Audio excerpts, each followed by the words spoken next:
Hi friends, చింతాకు rice చేద్దామా? ఆవకాయ ఎలాగో చింతాకు కూడా ఇప్పుడు సీజన్. సో చిగురుటాకుని కలెక్ట్ చేసుకొని క్లీన్ చేసుకొని వేడివేడిగా అన్నం వార్చుకొని ఒక లేయర్ వేడి అన్నం, ఇంకొక లేయర్ లేత చిగురాకు చింతాకుని వేసుకొని ఇలా స్ప్రెడ్ చేసుకోవాలి. ఆకు లేతగా ఉండాలి, అన్నం అప్పుడే దించిన అన్నమై ఉండాలి, బాగా వేడిగా. ఇలా చేసుకొని మూత ఉంచి కాసేపు పక్కన పెట్టుకోవాలి. ఈలోపు మనం పోపు వేసుకోవాలి.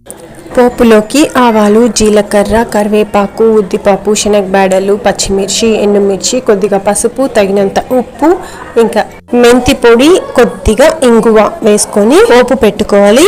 ఇందులోకి చింతాకు కనుక పులుపు తక్కువ అనిపిస్తే మీరు నిమ్మరసం వేసుకొని ఈ పోపుని మనం ఇందాక తయారు చేసి పెట్టుకున్న రైస్లోకి వేసుకొని మిక్స్ చేసుకుంటే చింతాకు రైస్ రెడీ.